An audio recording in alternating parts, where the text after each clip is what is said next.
Community and Wellbeing Officer. The Community and Wellbeing Officer is exactly what it sounds like, the chance to lead on all areas affecting student welfare and wellbeing. This includes housing, transport, accessibility, mental health and more. Areas of focus include supporting student wellbeing, working with college wellbeing services, and improving student lives within the community. Hello, I'm Phoebe Johnston. I'm here interviewing Freddy Russell, candidate for Community and Wellbeing Officer. Freddy, do you want to introduce yourself and tell us a bit about why you're running? Yeah, no worries. I'm Freddy. I'm the current Community and Wellbeing Officer, and I'm rerunning for this year. I'm rerunning because I love what I do. I love fighting for students, and I want to take it further. I think I've got a really nice, ambitious but achievable manifesto that's going to help me do that. Cool. Get right into your manifesto then. So one of your key points in the section of your manifesto titled Support is to do with nightlife safety. Yeah. And obviously that's one of the biggest problems facing our student community at the moment. Some students might feel that your plan of making reporting systems more visible isn't enough. Do you think maybe a broader approach is more suitable for such a big issue? Yeah, I think it's a really good point, and the reporting stuff is not the only piece of what I think needs to be done.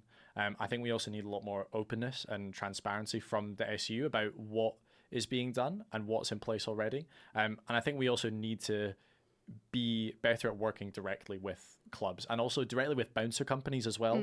Lots of SUs have really good relationships with bouncer companies directly, and we don't really have that. We have links to your parties and things like that, but not really with the bouncers themselves. So in terms of using our sort of political position to influence change, that's an area where I'd really make a big improvement. Yeah. Yeah, great. You also talked a lot about housing and how you want to make a difference in the students' experience of housing in York.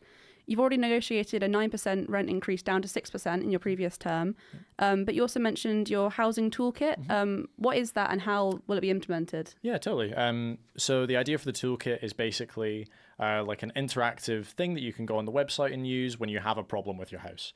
So your landlord's showing up unannounced, he refuses to fix the boiler, or something like that.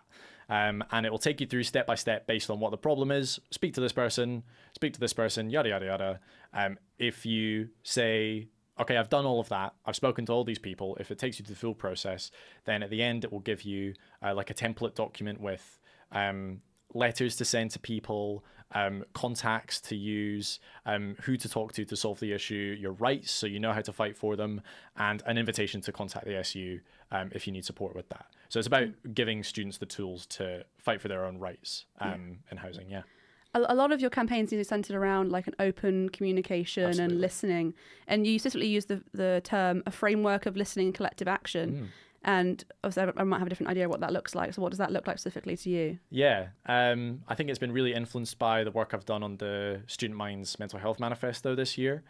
We've taken a community organizing framework with that. So it's all about meeting with individual students and building power with students, not just sort of for students. So yeah, I think it's really about listening to students and giving them a personal stake in what change we are making, and bringing them with us when we do try and campaign. Yeah.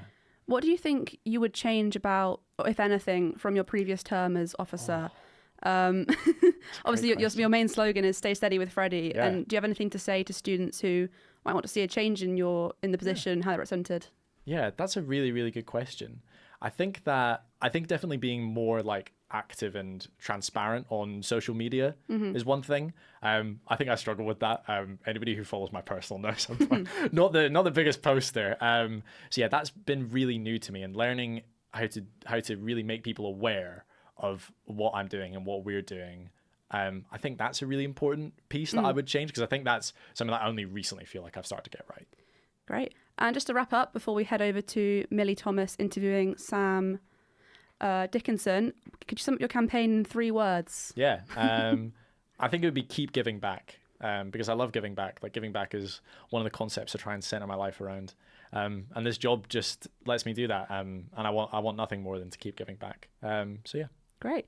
Thank you very much, Freddy. We're now going to head over to Millie Thomas interviewing Samuel Dickinson for the Community and Wellbeing Officer position. Thank you very much for sitting with us.